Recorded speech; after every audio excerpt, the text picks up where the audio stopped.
มสถานีนัดพบกันน้องพี่วันนี้วันดีวันเสาร์สวดมนต์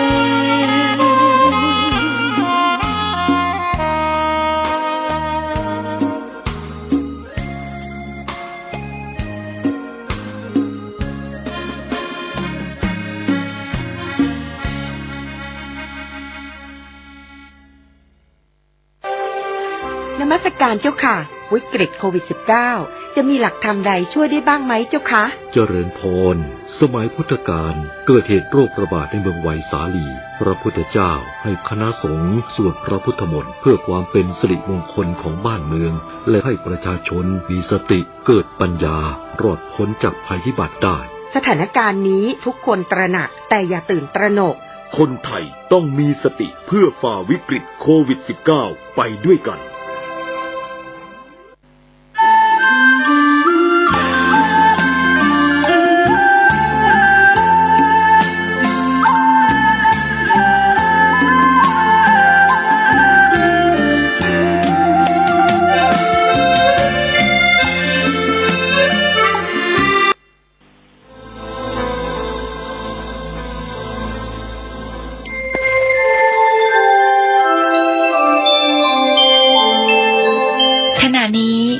ท่านกำลังฟังสถานีวิทยุกระจายเสียง FM 104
ขอเชิญร่วมสร้างบุญสร้างบารมีสืบกำกึดยึดเจตนาเสริมสร้างศรัทธานำพาประชาชนร่วมจิตร่วมใจทั้งประวัติศาสตร์ชาวอำเภอเวียงป่าเป้าจังหวัดเชียงรายและประชาชนจังหวัดเชียงใหม่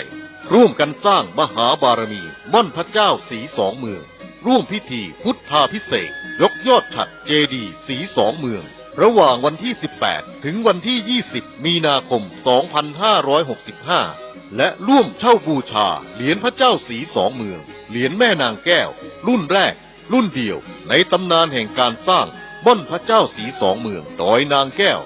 เช่าบูชาเหรียญเนื้อเงินเหรียญละ 1,000 บาทเหรียญทองแดงเหรียญละ 100 บาทติดต่อเช่าบูชาที่พระสงฆ์ที่จัดรายการธรรมะทุกรูปติดต่อสอบถามได้ที่ 086-181-0423 และ 099-836-6322 หมดเขตจองวันที่ 14 กุมภาพันธ์ 2565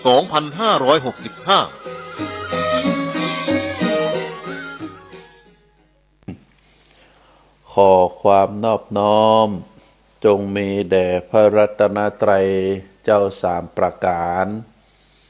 พระรัตนตรัยองค์ที่หนึ่งคือพระพุทธเจ้าพระรัตนตรัยองค์ที่สองคือพระธรรมเจ้าพระรัตนตรัยองค์ที่สามคือพระอริยสังฆเจ้าพระพุทธเจ้าได้เสด็จอุบัติขึ้นมาบนโลกใบนี้เพื่อที่จะช่วยเหลือสัตวโลกทุกผู้ทุกนามคือได้พบแนวทางแห่งการดำเนินชีวิต ได้ปฏิบัติทำข้อคิดข้อวัดปฏิบัติที่ถูกต้องโดยที่พระพุทธองค์นั้นมีพระมหากรุณาธิคุณที่จะช่วยเหลือสัตวโลกคือพ้นจากความทุกข์ทุกผู้ทุกนามบ่ได้เลือกชั้นวรรณะพระปัญญาที่คุณพระพุทธองค์ได้ตรัสรู้ธรรมอันลึกซึ้งโดยการสั่งสมปัญญาปารมีมาหลายร้อยหลายพันชาติธรรมะทั้งหลายที่ได้จารึกในพระไตรปิฎก 84,000 พระธรรมขันธ์เป็นคำสอนของพระพุทธองค์อันนี้เป็นพระปัญญาที่คุณของพระพุทธองค์พระบริสุทธิ์ที่คุณพระพุทธองค์นั้นมีความบริสุทธิ์ในพระหฤทัยของพระองค์บ่มีกิเลสบ่มีความโลภความโกรธความหลงพระพุทธองค์ได้ตรัสเทศนาสั่งสอนจะใดก็ประพฤติเช่นนั้นเป็นตัวอย่างเป็นแบบอย่างพระพุทธองค์ประพฤติปฏิบัติตนเป็นลักษณะแบบใดก็เทศนาสั่งสอนเป็นเช่นนั้นในส่วนของพระธรรมที่เป็นคำสอนของพระพุทธองค์ก็เป็นพระธรรมที่บริสุทธิ์ผุดผ่องอันมาจากพระหฤทัยอันบริสุทธิ์ของพระพุทธเจ้าพระธรรมนั้นจะเป็นสภาพรักษาผู้ที่ประพฤติปฏิบัติตามบ่ฮือตกไปในทางที่ชั่วพระอริยสงฆ์ทั้งหลายอันมีพระอัญญาโกณฑัญญะเป็นต้นได้เลื่อมใสศรัทธาในคำสอนของพระพุทธเจ้าได้เสียสละครอบครัวได้เสียสละความสุขแบบคฤหัสถ์วิสัยได้ออกประพฤติปฏิบัติตามจนได้บรรลุธรรมชั้นใดชั้นหนึ่งแล้วก็ได้เอาธรรมะคำสั่งสอนที่ตนเองได้ประพฤติปฏิบัติได้ศึกษาห้ำเฮียนรุ่นต่อรุ่นได้นำมาเผยแผ่ให้ศรัทธาประชาชนพุทธบริษัทอุบาสกอุบาสิกาได้รู้ได้เข้าใจข้าพระพุทธเจ้าขอเคารพนอบน้อมกราบไหว้แทบไตรไวสาพระรัตนตรัยเจ้าถึงสามประการคือพระพุทธเจ้าพระธรรมเจ้าพระสังฆเจ้าด้วยความเคารพสักการะเป็นอย่างยิ่งขอถวายความเคารพครูบาอาจารย์พระมหาเถรานุเถระเจ้าคณะพระสังฆาธิการตลอดถึงพระภิกษุหนุ่มสามเณรน้อยจุตนจุองค์ขอเจริญพรศรัทธาญาติโยมนักศีลนักบุญที่รับฟังคลื่นสถานีวิทยุคลื่น FM 104.5 เมกะเฮิรตซ์เป็นคลื่นเพื่อการศึกษาพระพุทธศาสนาและวัฒนธรรมจังหวัดเชียงใหม่ถ่ายทอดจากวัดฝ่ายหินอำเภอเมืองจังหวัดเชียงใหม่นับต่อจากนี้ไปอัตมาภาพพระครูปริยัติกิจจาภิวัตรสำนักวัดพระสิงห์อำเภอเมืองจังหวัดเชียงใหม่ ขอนำรายใจแล้วก็จะได้น้อมนำไปประพฤติปฏิบัติในชีวิตประจำวันอันจะก่อให้เกิดความสุขเป็นความสุขตึงทางกายและก็เป็นความสุขตึงทางใจ เป็นความสุขที่มั่นคงถาวรยั่งยืน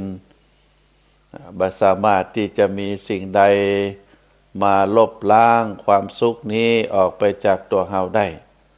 ถ้าหากว่าท่านทั้งหลายได้ประพฤติปฏิบัติตามธรรมะคำสอนขององค์สมเด็จพระสัมมาสัมพุทธเจ้ารายการเสียงธรรมจากวัดพระสิงห์ก็จะมีทุกวันพัดเวลา10 โมงเป็นต้นไปแล้วก็เป็นรายการที่ได้รับความเมตตาจากทางสถานีวิทยุ FM 104.5 เมกะเฮิรตซ์แห่งนี้ได้ฮือเวลาได้ฮือโอกาสแก่อาตมาภาพได้นำเอาสาระธรรม มานำเสนอให้กับท่านสาธุชนได้พินิจพิจารณาในช่วงต้นนี้ก็ขอโอกาสกับศรัทธาญาติโยมได้ประชาสัมพันธ์ในงานบำเพ็ญกุศลพระราชทานเพลิงศพท่านอาจารย์ท่านพระครูปฏิภาณธรรมวิสิทธิ์หลวงพ่ออดีตเจ้าอาวาสวัดพวกแต้มอดีตเจ้าอาวาสตำบลพระสิงห์เขต 1วัดพวกแต้มนั้นจะอยู่ใกล้กับประตูสวนปุงจะอยู่ตรงกันข้ามกับวัดพวกหงส์ปฏิภาณธรรมวิสิทธิ์นามเดิมว่าเนตรสิริจันโทได้บวชเป็นสามเณรได้เป็กเป็นตู้เจ้าดำรงตำแหน่งเจ้าอาวาสวัดพวกแต้มมาเป็นเวลาเมื่อได้ดำรงตำแหน่งดำรงอายุมาพอสมควร ท่านอาจารย์ท่านพระครูเป็นก็อาพาธเป็นโรคมะเร็งแล้วก็ได้มรณภาพที่กุฏิเป็นกุฏิเจ้าอาวาสเมื่อได้มรณภาพแล้วต่างคณะสงฆ์วัดพวกแต้มศิษยานุศิษย์ญาติพี่น้องก็ได้ตั้งศพบำเพ็ญกุศลตั้งแต่เดือนมีนาคมเป็นต้นตั้งแต่เดือนสิงหาคมเป็นต้นมามีการประกอบพิธีทำบุญ7 วันทำบุญ50 วันทำบุญ100 วันมาตามลำดับแล้วได้มีการประชุมคณะกรรมการอันประกอบไปโดยฝ่ายคณะสงฆ์คณะศรัทธาศิษยานุศิษย์ตลอดถึงบรรดาญาติพี่น้องก็ได้มีความหันพ้องต้องตามกันที่จะประกอบบำเพ็ญกุศลพระราชทานเพลิงศพท่านพระครูปฏิภาณธรรมวิสิทธิ์ในเดือนมีนาคมที่จะถึงนี้ก็คือวันที่4ที่5ที่6ในวันที่4ที่5ที่6นี้ก็จะเริ่มตั้งแต่วันที่4จะเตรียมสถานที่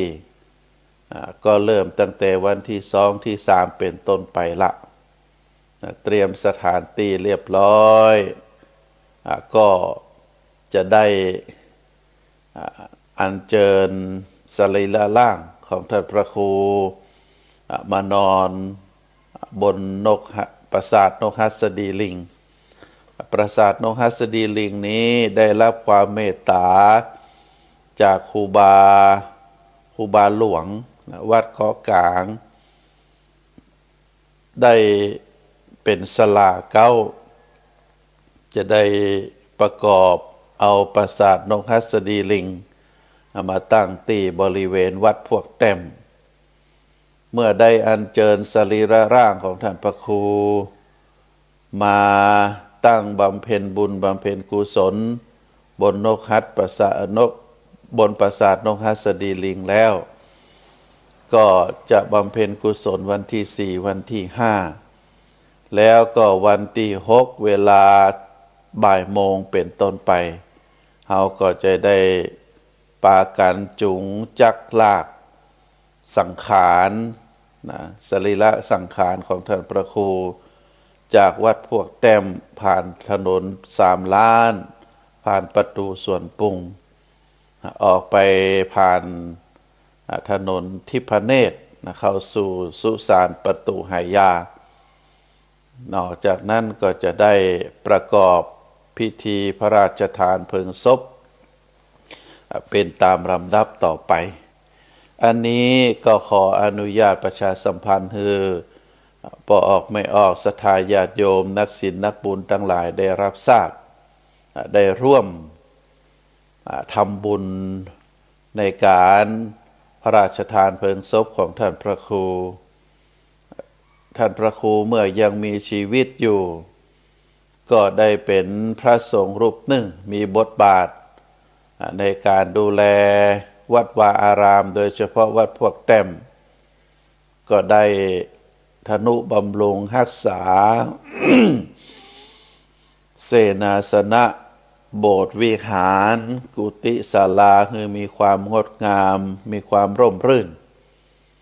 นอกจากนั้น ท่านพระครูเป็นพระที่มีความรู้ต่างนวัตกรรมก็คือมีความชำนาญในการต้องดอกตองออกมาเป็นรูปชัดนะเป็นรูปชัดที่ตั้งอยู่ยอดเจดีย์เป็นรูปชัดที่ตั้งอยู่หลังคาวิหารศาลาแล้วก็ทำสัปปทนทองเหลืองสำหรับ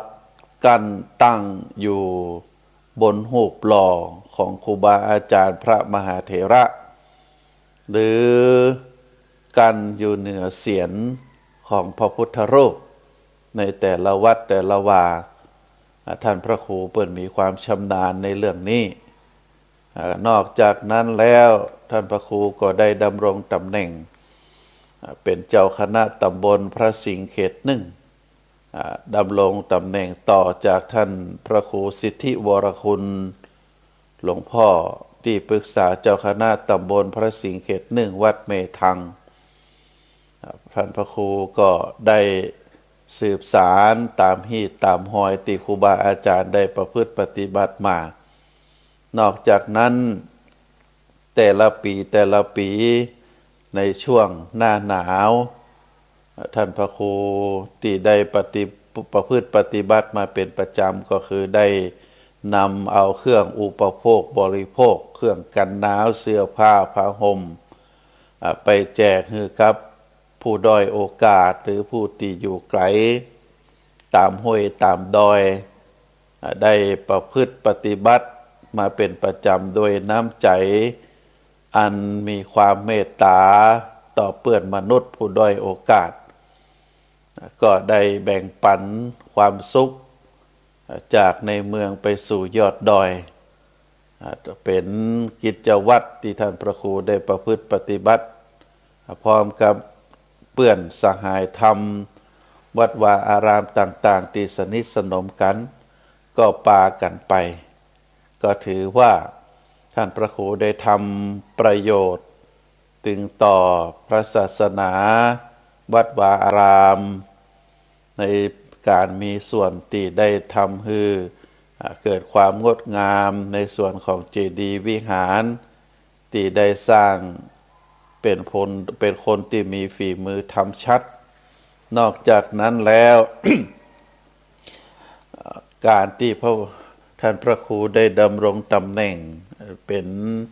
เจ้าคณะตำบลพระสิงห์ก็ถือว่าได้สนองงานด้านการปกครอง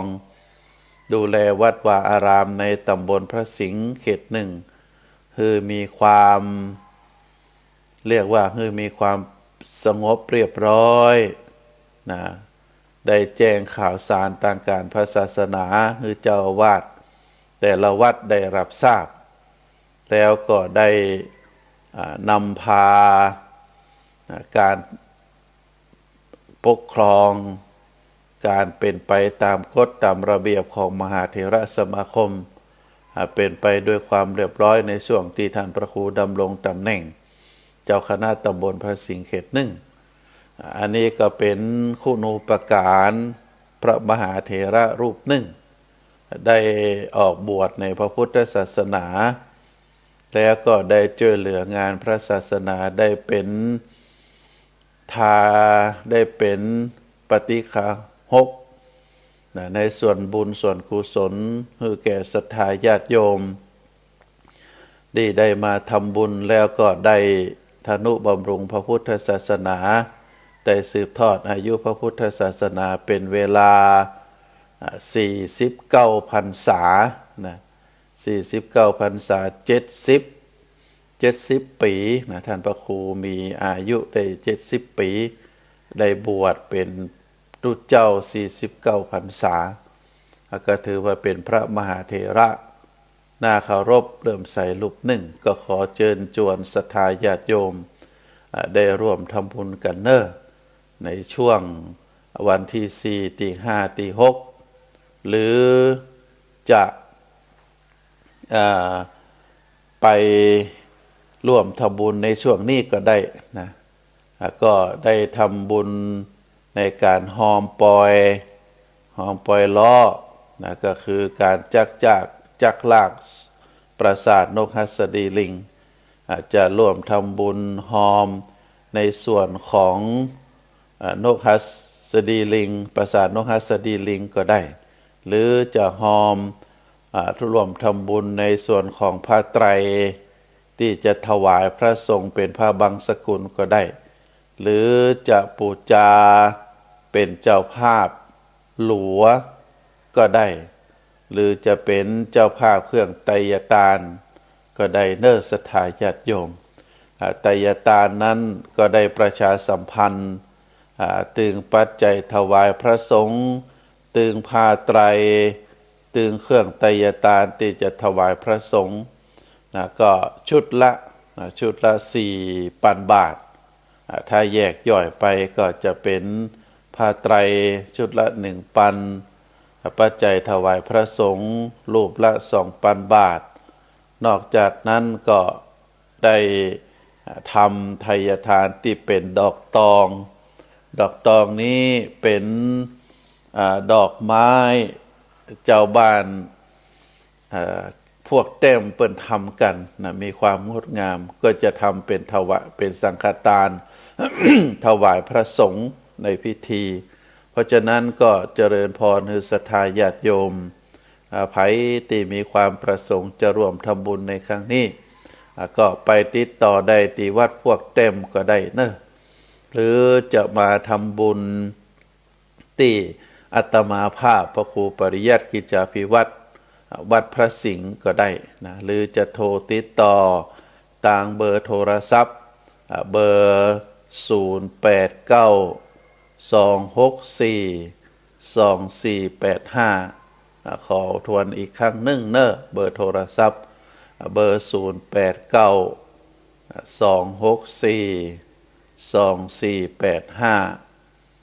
เบอร์089-264-2485โทรศัพท์ติดต่อมาได้แล้วก็จะได้บอกเบอร์ธนาคารเป็นบัญชีธนาคารกรุงไทยได้เปิดไว้สำหรับการทำบุญงานศพของท่านพระครูโดยเฉพาะก็สามารถโอนปัจจัยเข้าในบัญชีธนาคารแล้วก็ได้บอกชื่อนามสกุลเพื่อจะได้บันทึกลงในบัญชีแล้วก็จะได้ออกใบอนุโมทนาคือกับท่านสาธุชนที่ได้ร่วมทำบุญในครั้งนี้ก็ขอบอกบุญบอกกุศลเนอะเป็นการทำบุญพระมหาเถระ ซึ่งเหมือนก็จะมีครั้งหนึ่งบ่มีบ่อยในที่เราจะได้มีโอกาสทำบุญโดยเฉพาะร่วมทำบุญนกปราสาทนกหัสดีลิงก็ดีได้ถวายผ้าไตรผ้าบังสกุลก็ดีหรือจะได้ร่วมเป็นเจ้าภาพไตรยตานถวายพระสงฆ์ในพิธีก็ดีเราก็ถือว่าได้ มีส่วนในร่วมทำบุญหรือจะร่วมทำบุญเล็กๆน้อยๆตามกำลังศรัทธาก็ได้อาจจะไปผ่านมาทางประตูส่วนปรุงอาจจะแวะเข้าที่วัดพวกแต้มไปกราบสรีระร่างของท่านพระครูแล้วก็ร่วมทำบุญก็ได้ช่วงนี้จะมีศรัทธาวัดพวกแต้ม เปิ้นได้มาร่วมการเตรียมงานก็จะมีจัดดอกไม้แปลงไม้จันทร์แปลงสิ่งที่จะเข้าร่วมขบวนนอกจากนั้นก็มีการประดับตกแต่งวัดวาอารามก็จะเป็นสิ่งที่งดงามคือเฮาตั้นต่างหลายได้พินิจพิจารณาได้ร่วมทำบุญก็ถือว่าเป็นโอกาสบุญเป็นโอกาสบุญโอกาสกุศลเนศรัทธาญาติโยมที่เฮาจะได้ร่วมทำบุญในครั้งนี้ก็ขอน้อมเจริญพรศรัทธาญาติโยมในช่วงวันที่4ที่5ที่6ในส่วนของกำหนดการประกอบพิธีบำเพ็ญบุญนั้นก็จะมีอยู่ในช่วงประมาณ 9 โมงเป็นต้นไปช่วงเจ้าทุกวันก็จะได้กราบอาราธนานิมนต์พระมหาเจ้าคณะพระสังฆาธิการได้มาสวดพุทธมนต์รับไทยทานเป็นการอุทิศส่วนกุศลให้กับดวงวิญญาณของท่านพระครูหลังจากนั้นตอนมะค่ำแมลงก็จะมีการเทศนาโดยพระมหาเถรแล้วก็ได้นิมนต์พระมหาเถระนักเทศน์ได้มาเทศน์ได้มาอู้เสร็จเรียบร้อยก็จะได้สวดอภิธรรมน้อมนำบุญกุศลทั้งหลายอุทิศแด่ดวงวิญญาณของท่านอาจารย์ท่านพระครูปฏิภาณธรรมวิสิทธิ์ทุกคืนก็คืนวันที่4และคืนวันที่5แค่2 วันเนอะก็ขอในโอกาสนี้ขอเจริญพรศรัทธาญาติโยมนักศีลนักบุญทั้งหลายได้ร่วมทำบุญในโอกาสงานพระราชทานเพลิงศพท่านพระครูปฏิภาณธรรมวิสิทธิ์อดีตเจ้าอาวาสวัดพวกแต้ม อดีตเจ้าคณะตำบลพระสิงห์เขต1ตามวันตามเวลาที่ได้เจริญพรไปศรัทธาญาติโยมทั้งหลายในสรีระร่างขาในสรีระสังขารของเฮาตั้งหลายก็คือในรูปร่างหน้าตาในร่างกายของเฮานั้นมีสิ่งหนึ่งที่เฮาถือว่าเป็นอายตนะเป็นอายตนะภายในอายตนะภายในร่างกายของเฮาที่ทำให้เกิดความติดใจความชอบใจก็คือลิ้นลิ้นเฮาใจซับเป็นภาษาบาลีว่าใจซับเป็นภาษาบาลีที่เป็นอายตนะภายในก็มีตาหูจมูกลิ้นลิ้นกายใจอายตนะภายในถึง6อย่างนี้เป็นธรรมให้เป็นอวัยวะที่ทำให้เจ้าของร่างกายนั้นเกิดความชอบเกิดความประทับใจเกิดเวทนาความรู้สึกเมื่อเกิดเวทนาความรู้สึกแล้วสิ่งตัวมาถ้าเป็นสิ่งที่ประทับใจเป็นอารมณ์ที่ปรารถนาเฮาก็เรียกว่าเป็นสิ่งที่ก่อให้เกิดตัณหาความอยากขึ้นมาลิ้นนั้นโดยปกติก็จะมีหน้าที่ในการรับรสอาหารเครื่องดื่มต่างๆที่เฮาได้กินได้บริโภคการที่เฮาได้รับประทานอาหารได้ดื่มเครื่องดื่มถึงวันละ3 มื้อในส่วนของอาหารหรือบางทีบางครั้งก็นักกว่านั้นในส่วนของน้ำดื่มเครื่องดื่ม เฮาก็ดื่มเฮาก็กินเป็นเวลาวันละหลายครั้งน้ำนี่ก็ถือว่าเป็นอาหารชนิดหนึ่งที่เฮาจะต้องดื่มเข้าไปบางทีน้ำโดยน้ำเปล่าถือว่าเป็นสิ่งที่มีประโยชน์ก็บ่มีสิ่งเจือปนแต่ถ้าเครื่องดื่มอย่างเช่นกาแฟชาตลอดถึงน้ำหวานที่เฮาชอบดื่มกันรวมไปถึงเหล้าเมลัยเบียร์ต่างๆอันนี้ก็มีความเรียกว่าทำให้คนเฮานั้นเกิดความติดใจจากการได้ดื่มเครื่องดื่มตั้งหลายเหล่านั้นรวมทั้งอาหารก็โดยการผ่านลิ้นเพราะฉะนั้นลิ้นนั้นนอกจากจะเป็นเรียกว่าเป็นอายตนะภายในที่รับรสจากสิ่งภายนอกก็ทำให้เกิดกิเลสตัณหากับเจ้าของร่างกายคือตัวตนเฮานั้นส่วนหนึ่งแล้วก็แห่งประการหนึ่งก็สิ่งที่เฮามักจะได้ยินได้ฟังกันก็คือสาลิกาลิ้นทองมีคำหนึ่งเป็นสำนวนไทยสาลิกาลิ้นทองสาลิกานี้เป็นชื่อของนกแต่ว่านกนั้นได้ห้องเสียงเพราะได้อู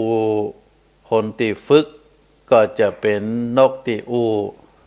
เรียนแบบจากคนก็ทำให้คนทั้งหลายนั้นติดใ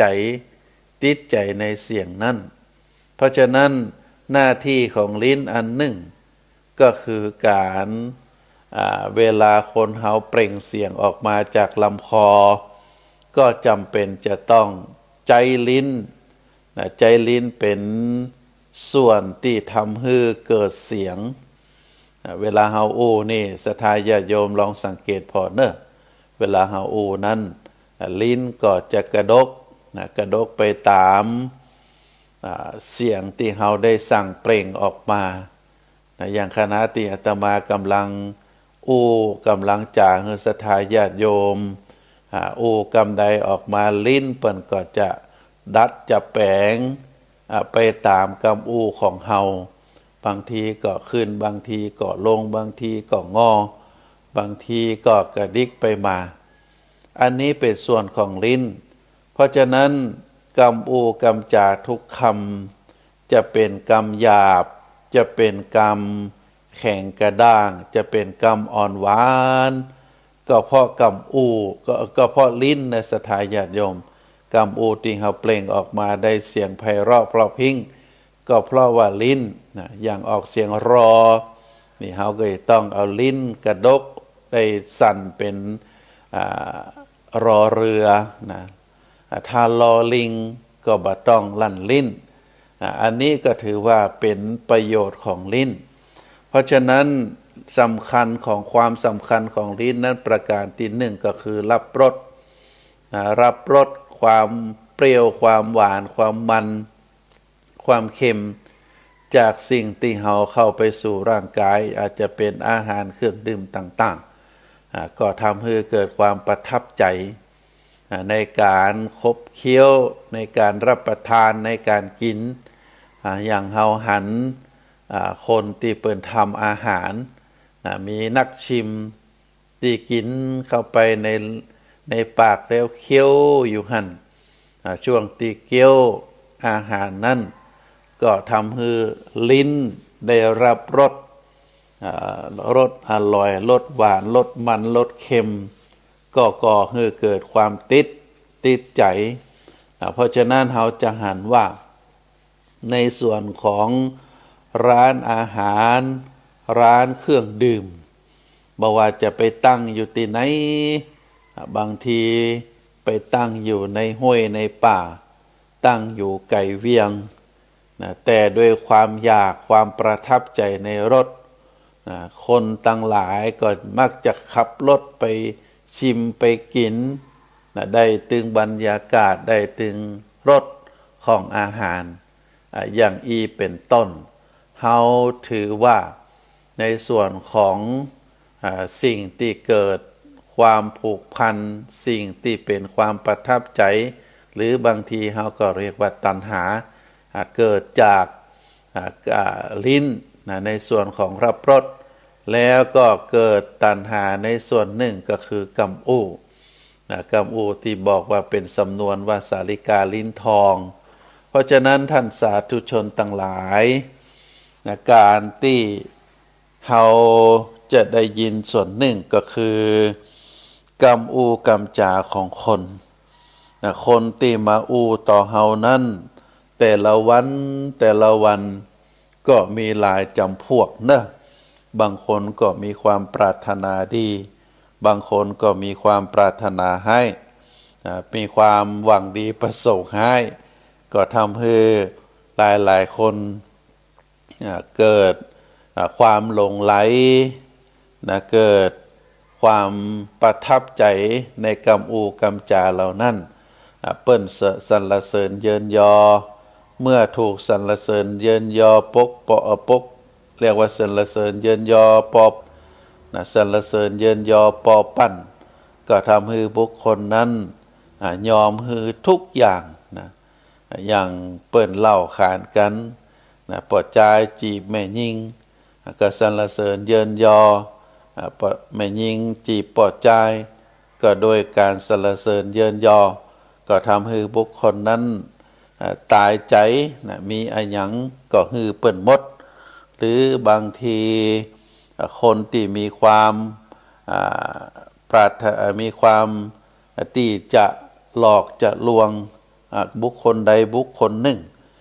ก็มักจะสรรเสริญเยินยอปอปั้นแล้วก็บุคคลนั้นก็ยอมฮือทุกสิ่งทุกอย่างตัวอย่างที่เฮาหันได้ชัดที่สุดก็คือคนที่มีเงินมีทองคนที่มีเงินมีทองมักจะมีคนทั้งหลายได้ไปสรรเสริญเยินยอปอปั้นว่าเป็นลูกเป็นหลานเป็นญาติพี่น้องกันเมื่ออูไปอูมาแล้วก็มักจะขอยืมเงินมักจะขอนั่นขอนี่อันนี้ก็ถือว่าคนที่ตั้งหลายเฮาตั้งหลายต้องระมัดระวังในเรื่องกรรมอู่เนศรัทธาญาติโยมเพราะฉะนั้นจะมีกรรมที่เปิ้นเตือนสติบายามมั่งมีเงินทองคนที่แสดงตัวว่าเป็นพวกพ้องเป็นเปื้อนย่อมจะมีนักในยามยากจนคนตั้งหลายเหล่านั้นก็จะตีจากไปไม่ยอมรับความเป็นพวกเป็นเปื้อนเป็นพี่เป็นน้องอันนี้เขาถือว่าเป็นธรรมดาของโลกอย่างเฮาหันข่าวคราวมีคนถูกลอตเตอรี่มีเงินเป็นจำนวนหลายล้านคนบุคคลทั้งหลายเหล่านั้นก็มักจะไปหาแล้วก็ไปไปให้กำลังใจเจ้าของบ้านในฐานะที่ได้ถูกลอตเตอรี่ก็จำเป็นจะต้องเลี้ยงไปเลี้ยงฉลองจากวันก็เป็นติดเป็นสัปดาห์บางทีกว่าจะหายไปบ่มีคนมาก็เป็นเวลาเหมือนก็หมดเงินไปนักบางทีคนเฮาก็จะมักจะเป็นลักษณะแบบนี้ก็ต้องระมัดระวังไว้คนที่มั่งมีคนที่มีเงินมีทองเมื่อเป็นลักษณะแบบนี้ก็จำเป็นจะต้องระวังตัวไว้ตั้งสติไว้ให้ดีคำประจบคำเยินยอคำสรรเสริญส่วนใหญ่แล้ว ก็จะมัก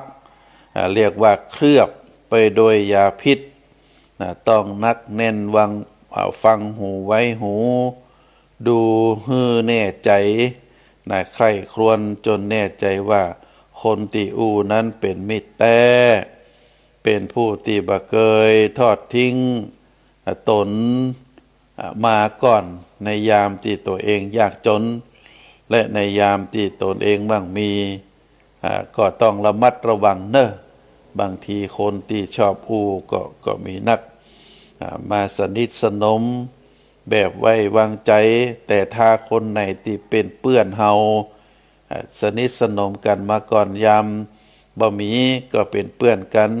ยามมีเฮาจะไปลืมเปิ้นนะบางทีคนมีแล้วมั่งมีแล้วก็ลืมเปื้อนตีตุกจนตัวกันนะพอเงินเหล่านั้นหมดไปแล้วบางทีจะปิกไปคบกันคนที่ถูกทิ้งเมื่อเฮาร่ำรวยแล้วก็บางทีก็คบกันบ่สนิทใจก็จะต้องระมัดระวังในสิ่งต่างหลายเหล่านี้เฮาก็ต้องดูว่าคนนั้นจะมาคบเฮาแบบผิวเผินหรือคบกันแบบมีไมตรีจิตอูจาพาทีช่วยเหลือซึ่งกันและกันตามอัตภาพอันนี้ก็เป็นสิ่งที่เฮาตั้งหลายควรระมัดระวังลิ้นของคนนั้นเปิ้นบอกว่าเชื่อได้พ่องบ่เชื่อได้พ่องคนที่เชื่อลิ้นของคนอื่นโดยง่ายนั้นก็จะเสียใจเสียตัวแล้วก็หมดตัวหมดพวกก็มีเป็นจำนวนนักต่อนักเพราะฉะนั้นเฮาตั้งหลายในฐานะที่เป็นสัตว์สังคมอยู่ในสังคมเฮาก็จะต้องระมัดระวังในเรื่องต่างหลายเหล่านี้มีเรื่องเล่าศรัทธาญาติโยมเรื่องเล่าก็คือมีเศรษฐีคนหนึ่งนะเศรษฐีคนนี้นะได้เข้าไปหาหลวงพ่อที่ตนเองเคารพนับถือก่อนหน้าที่จะเป็นเศรษฐีนั่นก็ได้ประกอบอาชีพก็ตามอัตภาพแต่เมื่อได้เข้าไปหาหลวงพ่อคนที่ตนเองเคารพนับถือแล้วก็ได้ขอคาถาที่จะบันดาลให้เกิดโชคลาภสักบทหนึ่งก็ได้ขอหลวงพ่อมองเขาแล้วก็นั่งนึกอยู่พักหนึ่งแล้วก็ตอบเขาไปว่าอ้อป่อเคยที่มาขอกาถานั้นก็ดีอยู่นะก็ดีอยู่แต่ถ้าจะฮือดีต้องทำตามคาถานั้นตัวแล้วจะทำได้ก่อนปัจจัยคนนั้นก็บอกว่าได้ครับผมมาหาหลวงพ่อนี่ก็อยากจะได้คาถาถ้าหลวงพ่อฮือคาถาผมก็จะท่องฮือขึ้นใจแล้วก็ถ้าคาถานั้นมันเป็นสิ่งที่ผมจะต้องประพฤติปฏิบัติ ผมก็จะได้น้อมนำไปประพฤติปฏิบัติโดยความเคารพโดยความเลื่อมใสโดยความศรัทธาในหลวงพ่อที่ฮือคาถาฮือข้อคิดฮือข้อวัดปฏิบัติหลวงพ่อก็ได้ฮือคาถาแก้ปัจจัยคนนั้นว่ามี4 กรรมเนอะอุอากาสะพอหลวงพ่อบอกว่าคาถานี้เป็นคาถาหัวใจเศรษฐีฮือจำไว้เนอะอุอากาสะแล้วก็จะต้องภาวนาวันละ2 ครั้งตอนเช้าครั้งหนึ่งก่อนนอนครั้งหนึ่งแล้วก็ หลวงพ่อก็บอกทวนแห่งกรรมล้ออุอากาสะปัจจัยคนนั้นก็ว่าตัวจนคล่องปากแล้วก็ปัจจัยก็ถามหลวงพ่อต่อไปว่าสิ่งที่ผมจะต้องทำกำกับคาถานี้มีอะไรอย่างพ้องครับหลวงพ่อก็บอกว่าคาถานี้เป็นของพระพุทธเจ้าเนอะคำว่าอุก็คือต้องขยันทำมาหากินจะไปขี้ค้านอาก็คือจะต้องรักษาทรัพย์ที่หามาได้จะไปฮือแตกหักเสียหายก่อนเวลาอันควรอันที่3ก็คือกะจะต้องคบเพื่อนที่ดีมีคู่ครองที่ดีๆแล้วประการที่3ก็คือสะตัวนี้ต้องใช้จ่ายแต่พอดีต้องหู้จักกินต้องหู้จักใจจะไปสู่รุ่ยสู่ร่ายจำเป็นที่เฮาจะต้องประหยัดแล้วก็ถ้าหากว่าทำได้ลักษณะแบบนี้แล้วก็จะเป็นเศรษฐีในบัดจ้า ปรากฏว่าบุคคลปัจจัยคนนั้นก็ได้ทำตามที่หลวงพ่อพร้อมกับได้กลับบ้านก่อนนอนก็ได้ ประนมมือว่ากถาอุอากาสะหลายครั้งหลายคราวหลายเที่ยวตื่นเจ้าขึ้นมาก็ภาวนาท่องคาถาเสร็จเรียบร้อยก็ไปทำงานเขาเริ่มปฏิบัติตามข้อปฏิบัติตามที่หลวงปู่ได้บอกตามคาถานั้นก็คือได้มีความขยั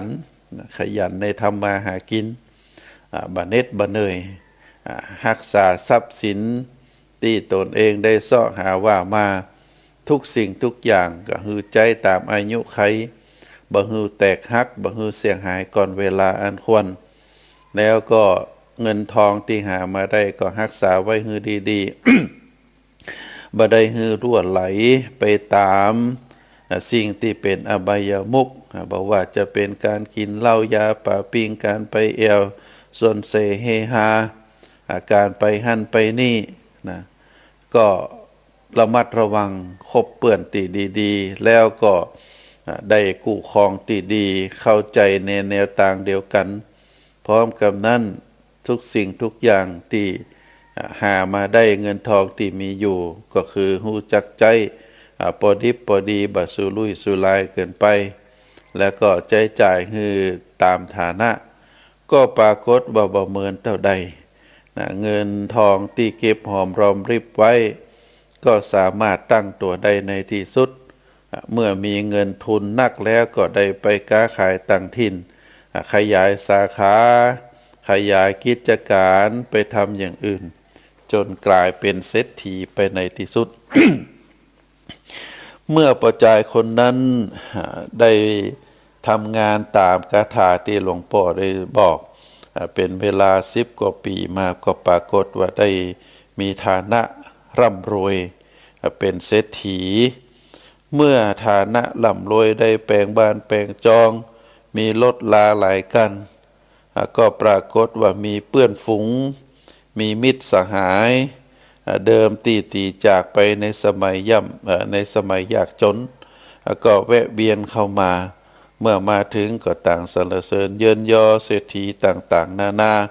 แล้วก็ขออาศัยอยู่พ่องขอกู้ยืมเงินพ่องขอเงินไปเป็นทุนขอเงินไปรักษาโรคภัยไข้เจ็บพ่องสุดแต่จะอ้างเศรษฐีก็ฮื้อไปทุกราย ยิ่งไปกว่านั้น เมื่อคนทั้งหลายเหล่านั้นมาสรรเสริญเยินยอว่าเป็นคนใจบุญเป็นคนใจดีเศรษฐีก็ยิ่งปลื้มใจก็ฮือกู้เงินกู้ทองไปพ่องบางทีก็บ่คิดหน้าบ่คิดหลังจนเงินทองที่ได้เก็บหอมรอมริบไว้นั้นเริ่มร่อยหล่อลง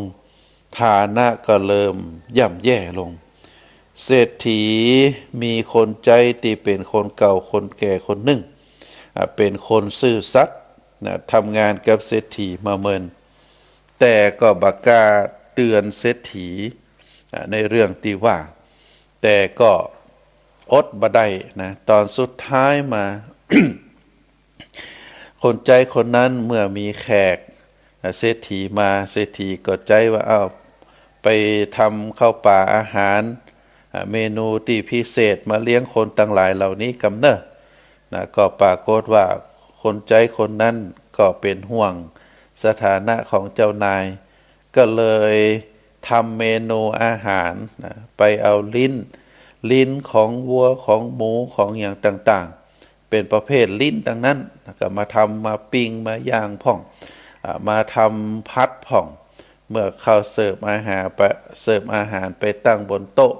เลี้ยงแขกของเศรษฐีปรากฏว่าเป็นเมนูที่ทำมาจากลิ้นดังนั้นคนทั้งหลายก็ไข้หัวใส่เศรษฐีก็โอ๊ตเอาเมื่อคนทั้งหลายเหล่านั้นปิกไปแล้วก็ได้ห้องคนใจมาว่าจะได้ทำให้เฮาขายหน้าขายตาจีนอย่างอื่นส่วนอื่นมันบ่มีก็จะได้ทำโดยลิ้นดังนั้นคนใจคนนั้นในฐานะที่เคารพรักแล้วก็ซื่อสัตย์ต่อเศรษฐีก็บอกว่าที่ผมทำจะนี้ก็อยากจะให้ป่อเศรษฐีได้รู้ว่าผมอยู่กับท่านมาเมินแล้วก็สิ่งสำคัญที่สุดคนทั้งหลายเหล่านี้ มามาก็ใจลิ้นปอเศรษฐีก็มักจะหลงไปตามลิ้นทั้งหลายเหล่านั้นณปัจจุบันนี้ก็หันอยู่ว่าสถานะการเงินของปอเศรษฐีนั้นมันได้ลดลงได้หายไปได้สูญเสียไปกับลิ้นของคนทั้งหลายเหล่านั้น ผมก็จึงได้ทำเมนูลิ้นให้ปอเศรษฐีได้พินิจพิจารณาดูว่าเฮาจะมั่งมีก็เพราะลิ้นเฮาจะยากจนก็เพราะลิ้นอยากจะเตือนสติของปอเศรษฐีสักหน่อยเศรษฐีฟังจนนั้นจนจบแล้วก็ได้สติหูตาสว่างที่ผ่านมานั้นเฮาเชื่อคนทั้งหลายเหล่านั้นเกินไปเงินทองที่หามาได้โดยความยากโดยความลำบากเฮาผิดต่อคำสอนหลวงพ่อใจจ่ายไปสู่รุ่ยสู่ร่ายเพราะกรรมเยินยอของเขาทั้งหลายเหล่านั้นก็ได้สติขึ้นมาก็กอดคนใจคนนั้นแล้วก็ว่าขอบใจเนอะที่ได้เตือนสติเฮาต่อจากนี้ไปเฮาก็จะระมัดระวังจะบ่เชื่อกรรมเยินยอของเขาทั้งหลายเหล่านั้นแล้วจะตั้งใจทำมาหากินเหมือนเดิมอันนี้ก็เป็นเรื่องที่เล่ากันมาต้องการที่จะให้ศรัทธาญาติโยมทั้งหลายว่าเฮาต้องระมัดระวังเนอะลิ้นของคนนั้นเชื่อได้พ่องบ่เชื่อได้พ่องคนที่เชื่อลิ้นของคนอื่นได้โดยง่ายนั้นเสียใจก็มีเสียตัวก็มีหมดตัวก็มีหมดพวกพ้องไปก็มีเพราะฉะนั้นเราต้องระมัดระวังอาตมาภาพขอฝากสาระธรรมเสียงธรรมจากวัดพระสิงห์ในวันนี้ฝากคือท่านสาธุชนทุกท่านได้พินิจพิจารณาอาตมาภาพพระครูปริยัติกิจจาภิวัตรขอนำรายการจากท่านสาธุชนทั้งหลายไปก่อนเนอะไว้โอกาสหน้าเราได้มาปะกันแฮมขอเจริญพร